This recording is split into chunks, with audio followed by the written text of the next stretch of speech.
Hello everyone, আসসালামু আলাইকুম। কেমন আছেন আপনারা? আশা করি আপনারা ভালো আছেন, আমিও ভালো আছি। তো কালকে ভিডিও দিতে পারি নাই কোনো একটা রিজনে। তো রিজনটা আমি আগে বলি। কালকে আমি গিয়েছিলাম নিউ মার্কেট মার্কেট করতে, ঈদের শপিং করতে। ফার্স্ট টাইম আমি ঈদের মার্কেট করতে এই এই বছর গেলাম। তো কালকে 19 রোজা ছিল, আজকে 20 রোজা। তো 20 রোজা শেষ, তো এখন 21 রোজা আসতেছে সামনে। তো ঈদ তো আইসা পড়ছে অলমোস্ট।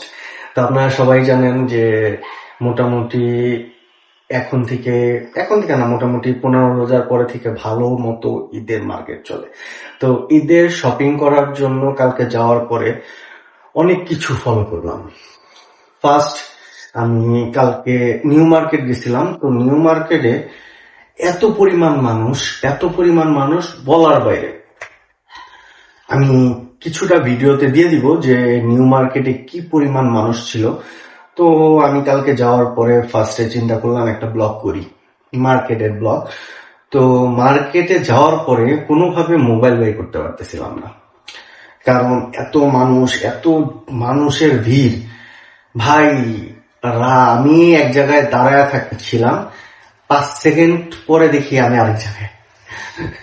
জাস্ট 5 সেকেন্ড আমাকে মানুষ ধাক্কায় নিয়ে যেতেছে। ভাই, আপনি কেন দাঁড়ায় আছেন? তাড়াতাড়ি সাইড দেন। আপনি কেন? আমি একটা দোকানে জাস্ট একটা জিনিস দামাদামি করতেছিলাম, আমাকে অস্থির মনে হয়, হ্যাঁ রাস্তায় জ্যাম লেগে যেতেছে, আপনি দাঁড়ায় দিচ্ছেন কেন? ভাই, আমি একটা জিনিস কিনতেছি, এটা শোনার কারো টাইম নাই, জাস্ট তার যাইতে হবে। সবার এত পরিমাণে মার্কেট করতেছে বলার বাইরে। কোনোভাবেই দাঁড়ানো যাচ্ছিল না। নিউ মার্কেটের অবস্থা খুবই খারাপ ছিল, মানে এত পরিমাণে মানুষ। আমি মনে করছিলাম যে ফ্রাইডে বা স্যাটারডে গেলে, ওই দিন বন্ধের দিন, তো ওই দিন হয়তো বা মার্কেটটা অনেক ভিড় থাকবে, তো এই কারণে যাওয়ার পরে হয়তো বা অনেক প্রবলেম হবে। কিন্তু আমি ভাই, কালকে মঙ্গলবার ছিল, তো এই কারণে চিন্তা করলাম মঙ্গলবার দিন যাই, তাহলে হয়তো বা জ্যাম পাবো না, ভিড় পাবো না, ওইরকম মানুষের থাকবে না, তো একটু ফ্রি থাকবে, ওই টাইমে যাই মার্কেটটা করে আসি। ভাই, আমি কালকে মার্কেটে যাওয়ার পরে বুঝতে পারছি মানুষ এত ডেসপারেটলি মার্কেট করতেছে বলার বাইরে। সবার চিন্তা ভাবনা হয়তো বা শেষ হবে। এটাও সত্যি যে কালকে আমি মার্কেটে যাওয়া এক দোকানদারের সাথে যখন কথা বলতেছি যে ভাই, আপনাদের কালেকশন আজকে কয় রোজা ভাই? আপনি কালেকশনের বিষয়ে কথা বলতে আসছেন? আজকে তো রোজা শেষ অলমোস্ট। এই টাইমে তো ভাই আমাদের কাছে কোনো কিছু থাকে না। আজকে যে আপনি আসছেন, এই টাইমে এসে আপনি যে পাইতেছেন এটাই অনেক। তো এখন আসছেন কেন? আরো আগে আসা উচিত ছিল। তো মানুষ যে কি পরিমাণে মার্কেট করতেছে, আমি যতটুকু বুঝি বা জানি, দেখলাম যে হয়তো বা আপনি যারা চিন্তা করতেছেন যে 25 রোজার পরে যাবেন বা 26 রোজার পরে যাবেন মার্কেটে, তারা ভাই মার্কেটে কিছু পাবেন না। তো আমি মনে করি আপনাদের এখন যাওয়া উচিত। যায়া ভাই আগেই মার্কেট করে হলাম ভাই, কতক্ষণ কিছুই পাবেন না। যায়া ওই যারা বাইছা কুইছা জিনিস রেখে গেছে, ওই কালকে একটা আমার ছোট ভাই পাঞ্জাবি কিনছে, তো ওই পাঞ্জাবিটা কেনার সময় তাদের কাছে ওই একটাই পাঞ্জাবি ছিল। তো এটার রিজন কি, তাদের কাছে ওই পাঞ্জাবিটা আর নাই। তো আমি বললাম যে ডিসপ্লে থেকে পাঞ্জাবি একটা ইনটেক পাঞ্জাবি দেন। তো ওইটার মধ্যে আবার স্পট আছে। তো বলে ভাই, আপনি এই টাইমে আইসা এখন কি পাঞ্জাবি চাচ্ছেন? এই স্পট তো এটা এরপরে আর আমাদের কাছে নাই, আপনি নিলে নেন, না নিলে নাই, এখন আমাদের কাছে কিছু করার নাই। তো এরকম জিনিসটা প্রতি জায়গায় হইতেছে। তাদের কাছে কোনো জায়গায় সাইজ নাই, কোনো জায়গায় মানে পাঞ্জাবি নাই, বা কোনো জায়গায় তাদের কাছে ওই ডিসপ্লেতে যেটা আছে সেটাই আছে, আর কোনো নাই। তো এরকম অনেক জায়গায় হয়েছে। কালকে রাত্রে প্রায় 11টা 11:30 পর্যন্ত মার্কেটে ছিলাম। তো তারপরে বাসায় আসছি। আশা করি ঈদে দেখতে পারবেন যে আমি কি কি কিনছি, আশা করি দেখতে পারবেন। তো এই জিনিসগুলো আমি কালকে নিউ মার্কেটে যাওয়া, নর্মালি নিউ মার্কেটে আমি যাই না, আমি হয়তো বা আমার বাসার আশেপাশে যে মার্কেট গুলো আছে সেই মার্কেট থেকেই করে ফেলি। কিন্তু এইবার ফার্স্ট টাইম আমি চিন্তা করলাম যে একটা ব্লগ করি নিউ মার্কেটে, তো এই কারণে আমার নিউ মার্কেটে যাওয়া। তো কালকে তো জিনিসটা আমি করতেই পারি নাই। তো আজকে বাসায় বসে বসে আপনাদেরকে কাহিনী বলার রিজন হলো, কালকে আমি মোবাইলটা যে বের করব, আমাকে প্রতিটা দোকানদার বলছিল ভাই, আপনার মোবাইল বাইর করে হাতে রাখছেন, যে কোনো সময় টান দিয়ে নেওয়া যাবে। আমার সামনে এক দোকানের মাল রাখা ছিল। তো একটু পরে সে চিল্লাচিল্লি শুরু করছে, ভাই আমার মাল নাই মাল নাই মাল নাই। কি হয়েছে? এক বস্তা মাল তার কে জানি নিয়ে গেছে। তো এই জিনিসগুলা এখন অনেক হচ্ছে, কারণ ঈদের টাইম, সবারই তো আসলে তো বুঝতে পারতেছেন, বাকি ডিটেলস বলার কোনো কিছু নাই। তো মার্কেটের ভিতরে আরেকটা জিনিস ফলো করলাম। আমি মার্কেট করতে গেছি, কিছুক্ষণ পর পর আইসা গরিব ফকির মিসকিন যারা আছে তারা আইসা হাত পাততেছে। তো আমি ফার্স্টে 2-1 জনকে দিলাম।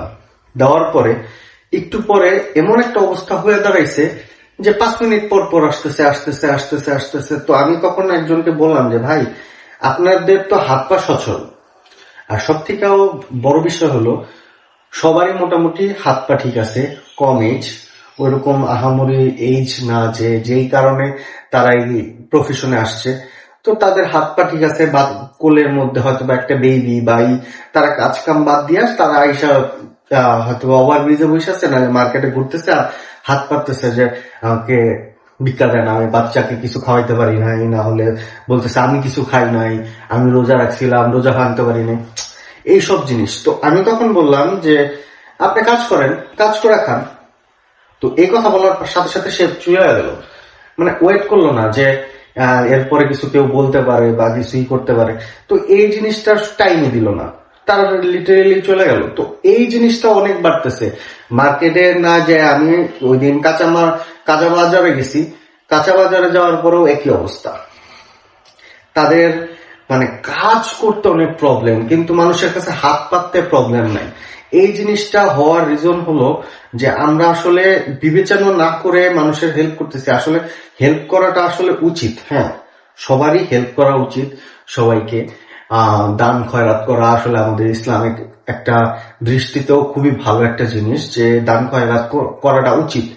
কিন্তু এখানে কিন্তু আছে, কিন্তুটা হলো যে মানুষটা হয়তোবা পঙ্গু, হয়তোবা অটিস্টিক, বা কোন একটা সমস্যা আছে, সেই রিজনে যদি আয়শা বলে তাহলে ঠিক আছে।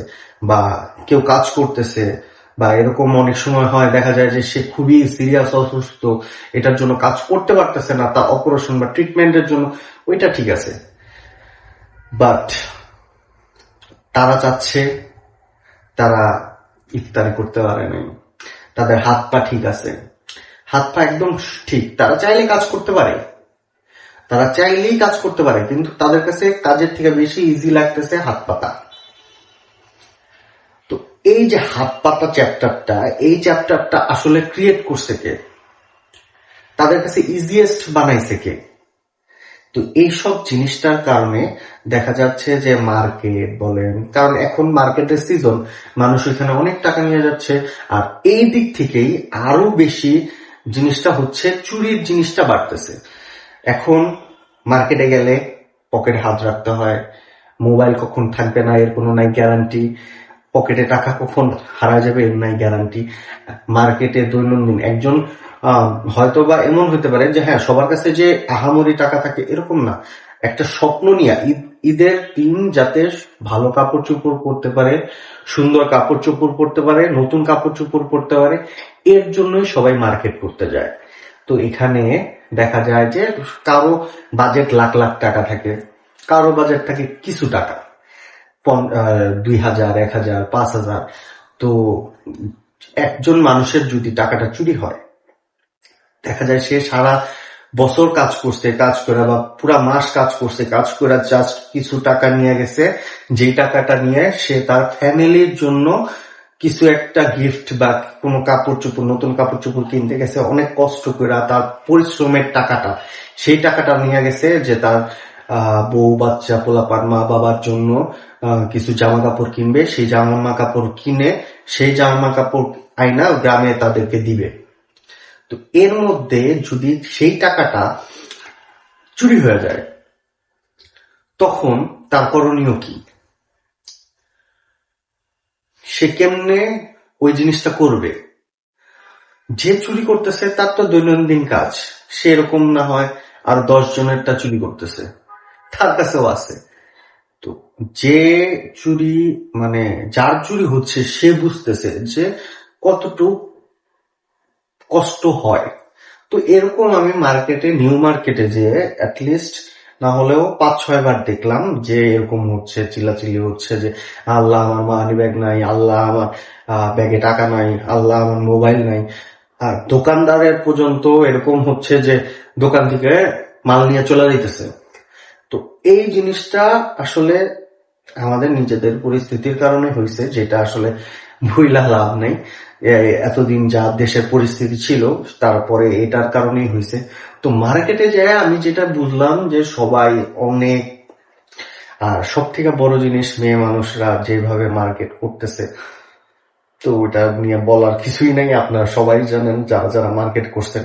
তো সবাই আমাকে জানাবেন কে কে মার্কেট করছেন, ঈদে কি কি মার্কেট করছেন, আপনারা কমেন্টের মাধ্যমে জানাবেন। আর আশা করি আমার মার্কেটটা ঈদের দিন আপনারা দেখতে পারবেন। আপনাদেরকে সবাইকে আমি ব্লগের মাধ্যমে দেখাবো আমি ঈদের দিন কি করতেছি। ইভেন সবকিছুই আপনাদের সাথে শেয়ার করব। কালকে শেয়ার করতে পারি নাই, খুব খারাপ লাগছে, আমার নিজের কাছেও খারাপ লাগছে। কালকে ভিডিও করতে পারি নাই, ভিডিও আপনাদের দিতে পারি নাই। কালকে মার্কেটের একটা ভিডিও, সবাই মার্কেটের ভাই যারা ব্লগার এখন মানে আপার লেভেলের ব্লগার, তারা তো দেখা যায় যে ব্লগ করতেছে যমুনা ফিউচার পার্কে, কেউ করতেছে বসুন্ধরা সিটিতে, বড় বড় মার্কেটে। তো তাদের হিসাব একরকম, আমার হিসাব একরকম। আমি ভাই গরিব মানুষ, তো গরিব ব্লগার। তো আমি গেছিলাম নিউ মার্কেটে মার্কেট করতে, কিন্তু আমি আসলে মার্কেটের ব্লগটা করতে পারি নাই। রিজন হলো, তো বললাম কালকে আমার সামনে কয়েকজনেরটা সিজ হয়েছে। তো আমি চিন্তা করলাম ভাই আমি তো গরিব মানুষ, আমার যদি মোবাইলটা চলে যায়, আমার যদি মানি ব্যাগটা চলে যায়, তাহলে তো শেষ। তাহলে তারা আপনাদের কাছে আর আসতে পারবো না। তো এর থেকে বেটার থাক, একদিন বাদ দিই। তো নেক্সট টাইম থেকে ব্লগ হবে। তো এখন বিষয়টা হলো যে আপনাদেরকে আমি আজকে কিছু কিছু কালকের ক্লিপ দিচ্ছি ভিডিওর ফাঁকে ফাঁকে। তো সেটা দেখেন, দেখার পরে আপনারা যারা মার্কেট এখনো করেন নাই ভাই দৌড়ান, দৌড়ায় যান, মার্কেট করে আসেন। কারণ তাহলে আর মার্কেটে কিছু পাবেন না, কারণ মার্কেট পুরাটা ফাঁকা। আমি অলরেডি কালকে সাফার করে আসছি। আমি মার্কেটে যে কালকে খুবই সীমিত জিনিস পাইছি, তার মধ্যে থেকে অনেক বাঁচতে বাঁচতে, অনেক হাঁটতে হাঁটতে আমার 2টা পা শেষ। কালকে অনেক কষ্ট হয়েছে। তো তারপরেও যে কিছু মার্কেট পাইছি যেটা আসলে করার চেষ্টা করছি, বাকিটা চিন্তা করছি যে এখন না হয় করতে পারলাম না, পরবর্তীতে করব, বা তো জানেনি। তো বাকি জিনিসটা পরেই করব। আশা করি ঈদের মার্কেট নিয়ে আমি চাচ্ছিলাম যে একটা ব্লগ করতে পারলাম না, তো এরকম ভাবে আপনাদের দেখানোর চেষ্টা করলাম। বাকিটা হবে ইনশাল্লাহ, আপনাদের সাথে তো দেখা হবে। আজকে 20 রোজা চলে গেল, 21 রোজা। তো আজকে থেকে আমি যতটুকু জানি যে নামাজ পড়তে হবে সবাইকে আজকে রাত থেকে। তো নামাজ পড়েন, আল্লাহ বিল্লাহ করেন। ধন্যবাদ সবাইকে আমার পুরো ভিডিওটা দেখার জন্য। আর অনেককে দেখতেছি আমার ভিডিও দেখতেছেন, বাট লাইক কমেন্ট শেয়ার করতেছেন না, আর কমেন্টের মাধ্যমে জানাচ্ছেন না আমার কি ভিডিও করাটা উচিত, কি ভিডিও করলে মানুষের ভালো লাগবে। সেই জিনিসগুলো আমাকে জানান কমেন্টের মাধ্যমে, দেখলে হয়তো বা আমি বলতে পারবো, করতে পারবো, আপনাদের চাহিদা অনুযায়ী করতে পারবো। ভালো লাগবে, আমারও ভালো লাগবে। আপনারা দেখতেছেন সেই জিনিসটা আমার ভালো লাগবে। তো আপনারা জানান, খুশি লাগবে যে আপনারা যদি আমাকে জানান, আমাকে সহযোগিতা করেন, সামনে আরো ভালো ভালো ভিডিও নিয়ে আসতে পারি। তো আর মাত্র 10 দিন আছে ঈদের। তো আশা করি আপনাদের ফ্যামিলিকে সময় দেন। এখন যদিও অফিস ছুটি হয় নাই, তো ইনশাল্লাহ হয়ে যাবে। কারো অফিস আছে, কারো পড়াশোনা আছে, সবাই তো মোটামুটি সব দিকে বিজি। তারপরে আমার ভিডিওটা দেখতেছেন, এর জন্য খুবই ধন্যবাদ। এবং সবাইকে আজকে আসসালামু আলাইকুম, বাই। ইনশাল্লাহ নেক্সট কালকে থেকে আবার রেগুলার ভিডিও আপলোড হবে। ধন্যবাদ।